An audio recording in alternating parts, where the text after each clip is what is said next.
Good evening. Welcome to NDWG Democratic TV. Tonight, the past actions shape our future.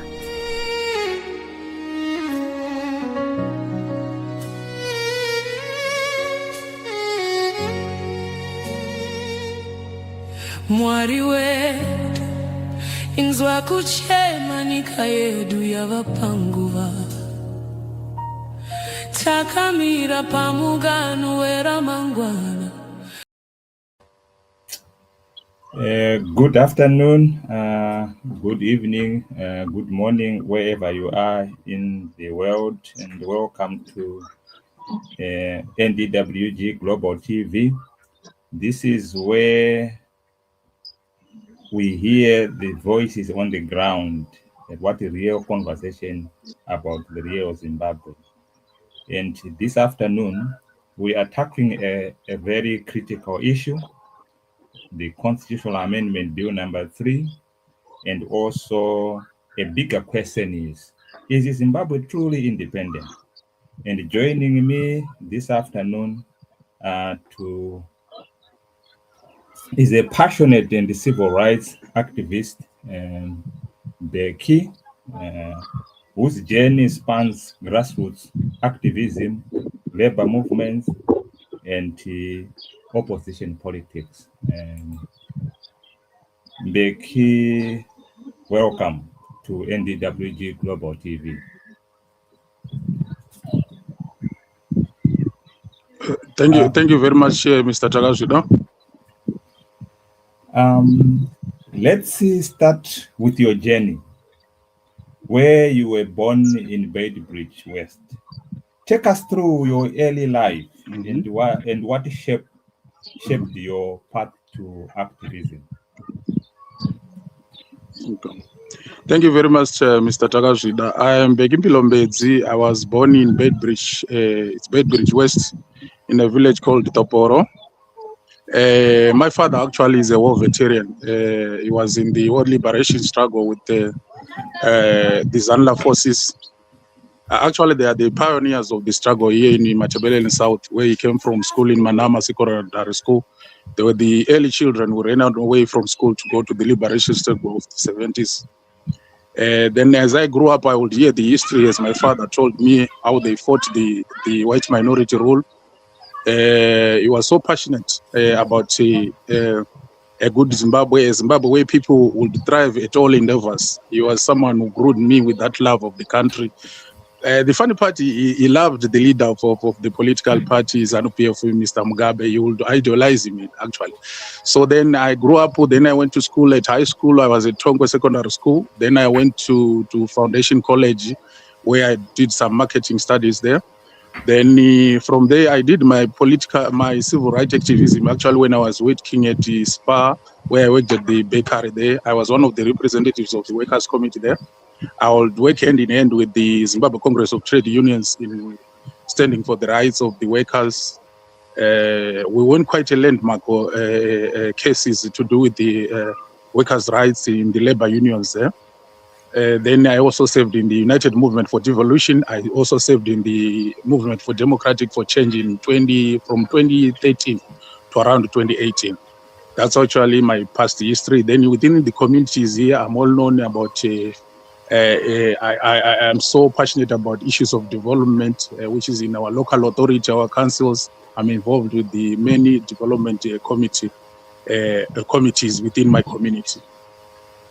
That's basically briefly who I am as Becky Mpilombedzi. Thank you very much. And I think you have mentioned about your father being involved in the liberation struggle at a young age. What does that mean to the young Zimbabweans? It actually imparts the mentality that Zimbabwe was founded on a struggle which was more of the main agenda of the struggle. There was wanting to free the black people, wanted to give freedom black people across all ethnicity, across all tribes, across all spheres or professions. within the society. It was when I listened to what they wanted to achieve, it was actually social freedom and economic freedom to be able to decide wherever they are, to be able to even vote for whoever they would feel they want to be in power, to be able to decide within their leadership, within their communities, to even decide about their resources within their communities. That was like the gist of the matter. They were talking about land. They were saying land had to belong to the black man, and regardless of whether the status of that black man, it did not matter. That's actually what I see the meaning is. And whenever I speak with the young generation, I always tell them the meaning of what our fathers went to war for has been lost. My father grew up telling me that this is what we want to achieve. We wanted social equality across all social backgrounds. But then what we are seeing today, we are seeing that there is this elitism which is there in our society. We are seeing that there is that saying which goes like there are other men which are more equal than the other.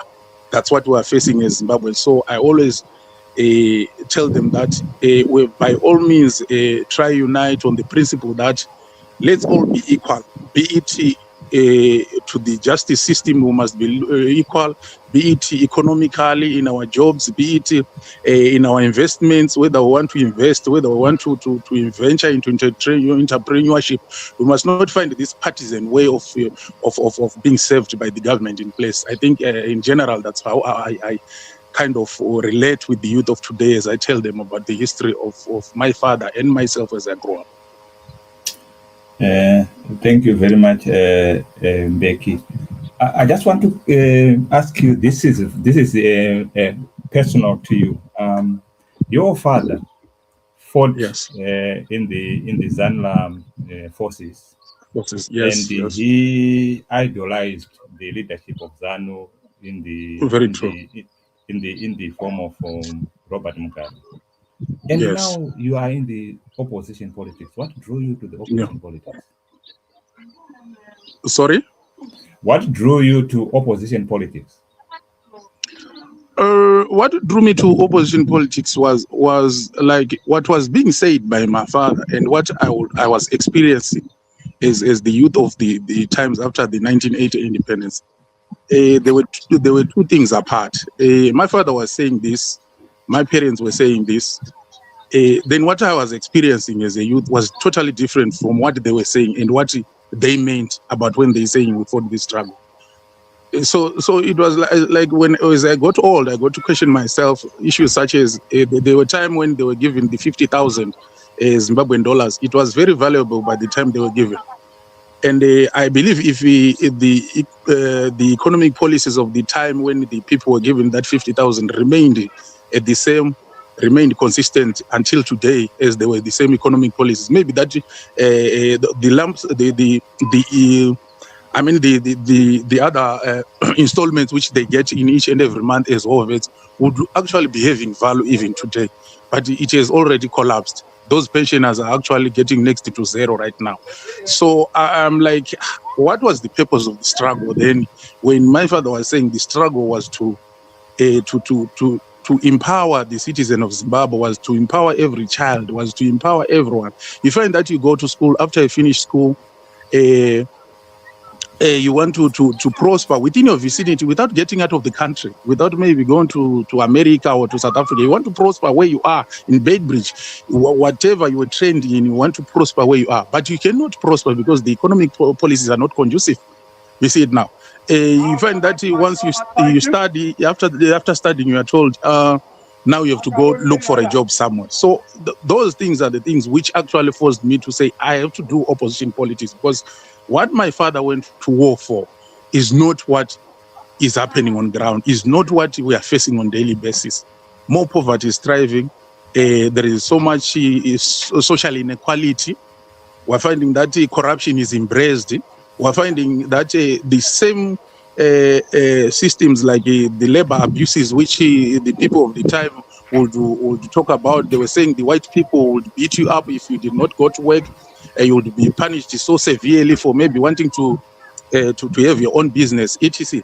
Then I find a youth who goes to within my vicinity here in my community. If they are Chinese who have invested, you find the youth they go to work there.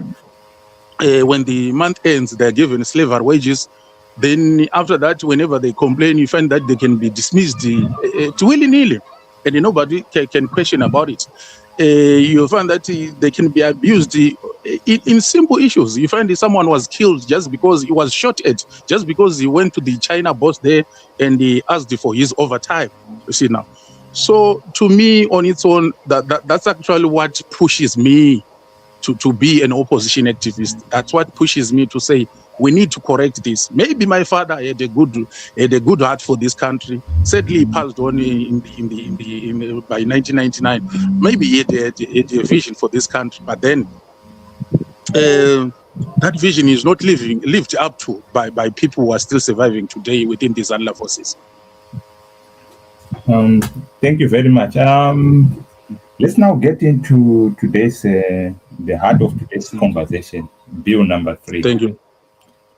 For viewers who may not fully understand it, can you briefly explain what is it and why it matters?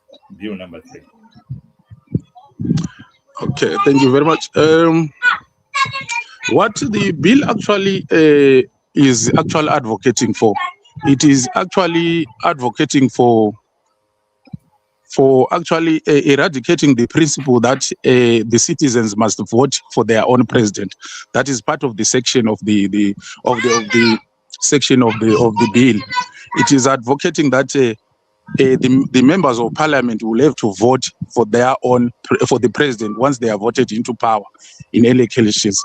So it is actually going to do away with one man, one vote principle, which was a principle which our fathers also went to war for, which is a principle which even by 2013, when we adopted the constitution of 2013, it was the main agenda of saying the people have to decide their leader in a ballot box, which is one man, one vote. The leader of the country is to be decided that. So actually it is going to reverse all those gains. Then there is the part of the bill which talks about the politicization of the traditional leaders. This one actually, it is going to do away with all the principles of separation of powers, because we're talking of the current constitution stipulates that chiefs must be apolitical. Then as it stipulates that chiefs must be apolitical, the today amendment is saying chiefs must be political. The reason for chiefs to be apolitical, we're saying chiefs are the judiciary service of the traditional leaders. They are also the cultural and the traditional custodians of our communities. So to now then brand them in political regalia and political attires and partisan politics will actually defeat the whole idea of a cultural identity across all divides, across all ethnicity. That idea will actually have collapsed. And also we're going to see the control of the voting. We're going to see the control of how people are voting, because if right now I stay in my village here under the Chitauze, I am going there, maybe I'm facing a case which is going to be decided by the traditional leader there. You'll just have to say, since this Mr. Mbedzi comes from so and so political party, I have every right to decide whichever way to say about this case. So that's basically what the bill is saying. So it's going to actually kill the old idea of justice system, of the justice system. It is going to kill the idea of a free Zimbabwe, of freedom, of even freedom of expression on its own. How can I express myself as such and such a political leader in a community which is led by a traditional leader who is saying belongs to such and such a political party? I'm in the land of the Mbedzi, I'm the land of the Chitauze. Then I'm saying I belong to such a political party when the land owner, the custodian of the land, Mr. Chitauze, is saying the land he represents such a political party. So now we are going to face a lot of problems. We are going to face a lot of anarchy, a lot of division within our communities, a lot of hate is going to be brewed within our communities. So there is also a part where they are saying they want to change the statistics gathering to do with the voter registration. They want to actually plug some part of the power which had already been instilled to the Zimbabwe Electoral Commission. They want to plug it back to the registrar's office, which is when I listen to it, when I look at it, it's more like a end of war to say I'm now meeting what I once met in 2007, 2008, whereby people were talking about people who voted, who had been declared dead at the registrar's office, but their IDs were voting. You see it now. So those are like the ghosts which actually wake up in me and say, hey, brother, we're heading back there. You see it now. So I think this is going to actually, all the electoral reforms which we had gained from 2013 are actually going to be reversed. All the gains of the government of national unity are going to be reversed by that amendment on its own. So that's basically and briefly or the part of the constitutional amendments, which I see are very much a threat to our democracy, to our country at large. Thank you very much. Thank you very much. For those watching us live online, you can type your comments, your questions to Bekimpilo. You'll be able to respond to them. Furthermore, Becky, there have been concerns that such amendment may weaken democracy. In your view, does Amendment Bill number 3 strengthen or weaken democracy in Zimbabwe? Obviously, as I alluded to my previous submission, this is total weakening of democracy. We are going to see a separation of powers now becoming so difficult because we are going to see center of power being centered on one man, on the presidents only. We are going to see, even before we had those amendments, this current amendment, look how power has been centralized to the office of the president in Zimbabwe right now. Statutory instruments are crafted each and every day. We are seeing the presidential executive powers are always invoked at any time by the current president. Then I'm saying plus this amendment, if let's say this amendment goes to life, where are we going? Are we not going to total shutdown again? Are we not going to total mutilation of our democracy? Are we not going back to zero tolerance to any voice of reason? As we're seeing today, anyone to express himself within our Zimbabwe right now, to say he or she stands for such a political party, you can be victimized. We are seeing today someone just to express his or her own voice gets victimized at any time, at willy-nilly by the ruling party. So that's where we are heading. We are going back, we are reversing. We had taken, in 2013, we had taken 5 steps ahead in terms of developing our democracy and bettering our democracy. But today we are taking, I think, 15 or 20 steps backwards. And I believe eventually we might find the president actually tearing apart the constitution into half, totally declaring that he is no longer going to allow for any multi-party democracy in the land. We are going to one-party state as we are speaking. It's as simple as that. Thank you very much, Becky. Now let's come. You are on the ground. Yes. This program is about voices on the ground.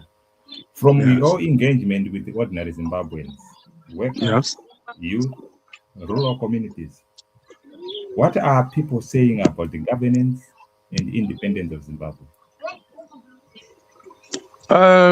Actually, in the ground, there is some sense that people have been given that the notion that the independence on its own is just the day, the 18th of April, and one is to just recite what happened in the past. It's like the general populace understanding of independence. Then I meet also those who are who are actually against the idea of celebrating independence as just an event. They're saying independence has got a meaning. To say when we are saying we are independent, that simply means we are no longer dependent at something. That's the simple definition of it. So we ask, it's like the community says, you are saying we are independent. Here in Bedbridge, people depend mostly in the rural areas or even in town. We depend on imports. Almost anything you want bread, you want flour, you want basic things, basic food, you have to import. But then we are the same country which is saying we are independent. So now the meaning of independence has been lost. That's generally what the populace say. It's saying the meaning of it has been lost. We're finding our children, when we went to war, we also were talking about the free education, but we're finding children until today, you have to pay for school fees. Sadly, even after you have paid for those exorbitant school fees, the same children then get scattered away to go to South Africa to look for jobs. Here in Bedbridge, we have got so much reports of people drowning in the river Limpopo as they try to cross to South Africa in search of greener pastures. So that's like how the general populace experience on daily basis. So the meaning of independence actually has been lost, as I say. It has been lost, and it's something. In order for it to be recovered, the people are saying we just have to reproject ourselves in a new way of thinking and approach this all of governance in a new approach. And the only new approach is to actually gather ourselves, mobilize ourselves, and then formulate an organization that can free us from this bondage. That's actually what they say. Thank you very much for that elaborate explanation of the actual sentiment on the ground when it comes to people, how they feel about Zimbabwe. Okay, it's almost just a follow up to that one. Zimbabwe is often is described as independent, and in today's, you have already answered this question. You have said people on the ground are saying they don't feel there is independence, just symbolic, just rhetoric. But from your point of view, do you believe Zimbabwe is truly independent today? Personally, I don't see any independence, because I also relate with the same masses which I stay within my community. That I don't think we can talk of independence when the freedoms which we gained by 2013, as simple as the freedom of expression. Maybe you want to say right now you don't agree with the government on this amendment bill, but you find that people can be sent in your home at any time, then you get beaten, then the government does not account.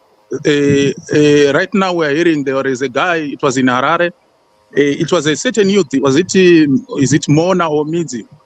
I'm very sorry, I can't remember, but I saw follow up on that story of that young guy who actually went to report that he had been victimized as he spoke about challenging the amendment bill. He was victimized. Then he wanted to report to the police. Sadly, he was the same guy who got arrested at the police camp. So where is the meaning of independence there? Where is the meaning of independence there? When such a simple thing can now escalate to someone staying in prison for almost a month or 2 months just because he had got there to report a victimization to the government, and the same government has arrested him. So where is the meaning of independence there? Where is the meaning of independence when right now, when I want just a simple job, not maybe a professionally aligned job, to be a simple to go to the industry as a laborer and working in the industry there, I cannot get that job because there are no jobs in Zimbabwe. The industry is not functioning. It's the same industry which is actually we said it's going to be powerful. They're actually talking about the ZIG policy, currency which is valueless. They're saying that money is going to empower the industry to produce, but we know we've been here. They're just it's another rhetoric again. We're going to the same misery again. We're not going to see any production. So where is independence? That's actually my point. Where is independence? There is no independence if we're still suffering as such. Where is that's my approach. Yeah, thank you very much. I remember the young man you were talking about. Actually, he was arrested and taken to Mbare Medical State, and he was and the person who went to report a counter incident actually it was about having something worth £10 being stolen, and the young man Yes. was denied bail for that £10. So because Yeah. of Yes. item. Yes. Yeah, so Yes. I remember. Yeah, I think it was when we were having a conversation with Tawuya the other day, who actually Yes. elaborated on that case as well. Yes. Now, you are now working with the National Democratic Working Group, NDWG. Yes. What is the mission of National Democratic Working Group, and how is it contributing to democratization of Zimbabwe? Okay. The National Democratic Working Group actually is a movement, a civil society organization, which is actually founded by Mr. Job Scala, who was actually incarcerated for almost 2 years for standing up for the human rights of fellow Zimbabweans. He was incarcerated actually for standing for defending a fellow citizen was murdered and butchered by the same ZANU-PF system which we are talking about, by the same regime in the opposition circles. Then he served about 2 years. So this organization, actually, the main agenda is to group all citizens within their own different spheres and their own perspective in terms of building a better Zimbabwe. It's a civil society organization which is aimed at democratizing Zimbabwe. That's why it's called National Democratic Working Group. It's there to work towards the democratization of Zimbabwe. And it is actually in a journey to allow people across all political, ethical, religious, racial groups to air their concerns and also to project their way forward in terms of what kind of a Zimbabwe do they envision. Vanoona Zimbabwe kuti vari kuda yerudziko. It's actually what the National Democratic Working Group is all about. So the main agenda here is we go around canvassing people, asking them their opinions, and also allowing their opinions to be aired within the National Democratic Working Group in the journey towards formulation and a robust political party, which is aimed at freeing the masses of Zimbabwe. It is a racial, tribal, a religious organization which will never ever discriminate anyone on any religious grounds as an organization. It's an organization which is actually wants to finish the journey of those who went to war by 1970 and those who died around 2008, early 2000 in the name of opposition. It's an organization which is after bringing that spirit back to the people of Zimbabwe to say we can achieve it under the same thing, under thinking that we are one Zimbabwe before any political affiliation. We are the same Zimbabwe. If today in my home there is no bread and you, my brother next door, do not have bread, that simply means we suffer the same. We must never be divided on a political alliance, but what must center us is the bread, is the basket of Zimbabwe and the dream of Zimbabwe as a whole. It's basically what the National Democratic Working Group envisions to achieve in short. Thank you very much, Becky. Before we come to the closing bit, we will not do justice by if we don't listen to you in your solo message to the masses of Zimbabwe about what you think about independence. So let's hear you speak. Mashaka. As myself, Wait.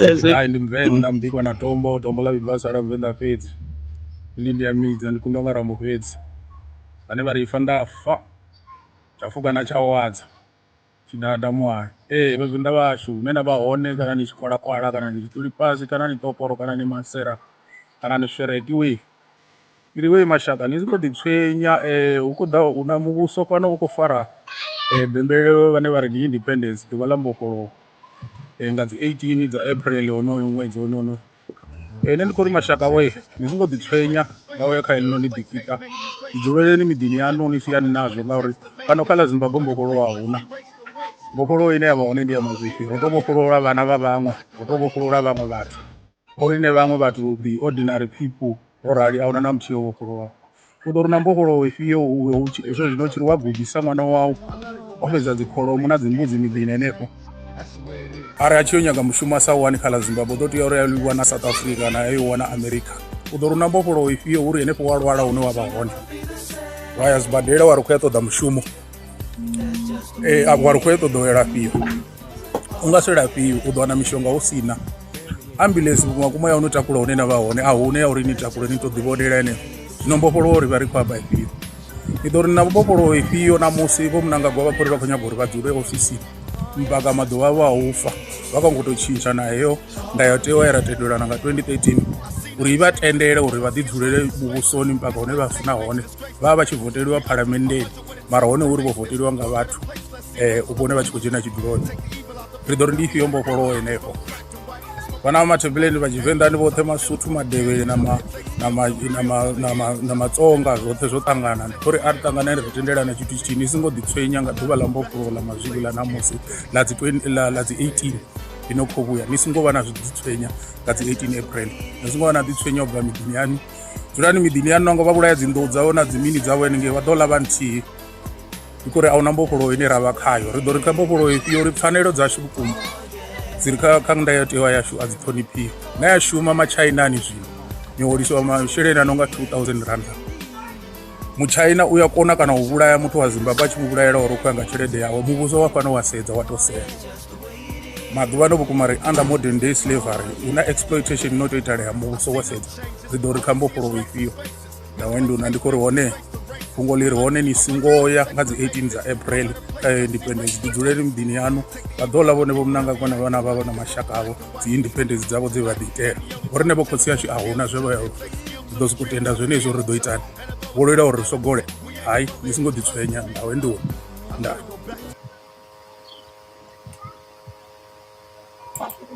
Right. Thank you very much for such a passionate presentation, and it was good that it was done in your vernacular language so that people can really resonate, can understand. I think yesterday we had a conversation with Professor Maduku, and one of the messages that he said we should begin to tell people about what this deal means in any language and in any community so that people understand, so that when we then say to them, let's do this, they will be acting from a position, from an informed position. So, exactly. Yeah, before we close, I want you to give, what message do you have for Zimbabweans at home, Zimbabweans in the diaspora, those in authority and those in the opposition? What I would like to say is, from start, Zimbabwe is a great nation. Even if you listen to its national anthem, it's a nation which has got almost everything in this world we can dream about. You can talk of gold, you can talk, I mean everything you can dream about in this world, you can find it in Zimbabwe. But the only lagging factor is the leadership. The people which are in government are the ones who are ruining the flag of Zimbabwe. I would like to say to those who are in Zimbabwe, let's keep on having this, the hope that one day this Zimbabwe will be a better place.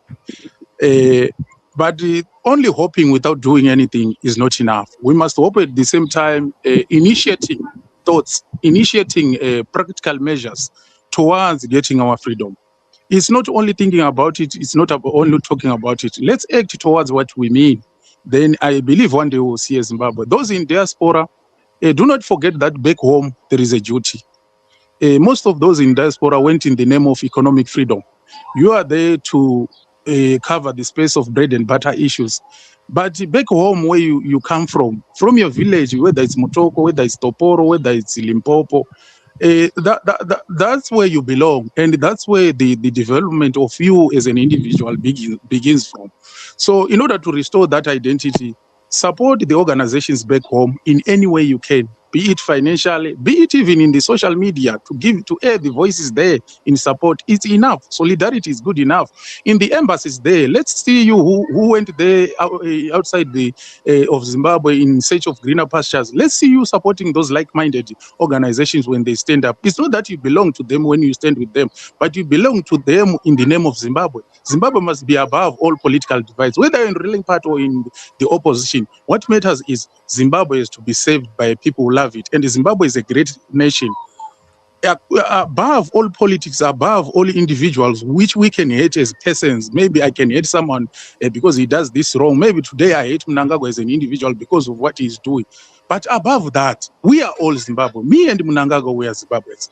If we can we can rise above that thinking and say, we can make this Zimbabwe a better place, I think we will be better people in this whole world, and we will be envied by many other countries. Actually, we can even change from this mode where we're always looking west for help or east for help. You'll find west and east looking in Zimbabwe to say, how can we work to better ourselves back home there in their Americas and their China? So let's not give up. Let's always believe that we can make Zimbabwe great again.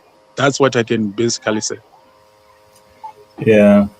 Thank you very much. You really mentioned that the people in the diaspora has got a role to play, and I understand those in South Africa they are arranging a protest to close the borders in South Africa there, and I think those in the United Kingdom are arranging a protest on the 18th of April at the Zimbabwe House.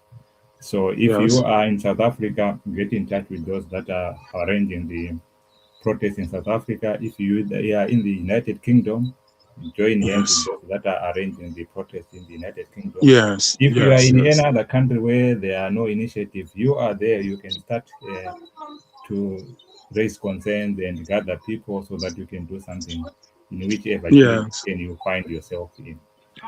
So, Becky, thank you for coming on NDWG Global TV and sharing your thoughts and your views about your Zimbabwe. Your insights are very powerful, especially I think your observation that we are calling ourselves independent, but in your area you depend on imports from South Africa. You depend on employment from the Chinese, and you are being abused. And you, in your own words, if I can borrow them, you said modern day slavery. So how can we call Zimbabwe independent when every sphere of our lives, being socially, politically, and economically, depends on other nations? So to our viewers, as always, this has been Voices on the Ground on National Democratic Working Group Global TV.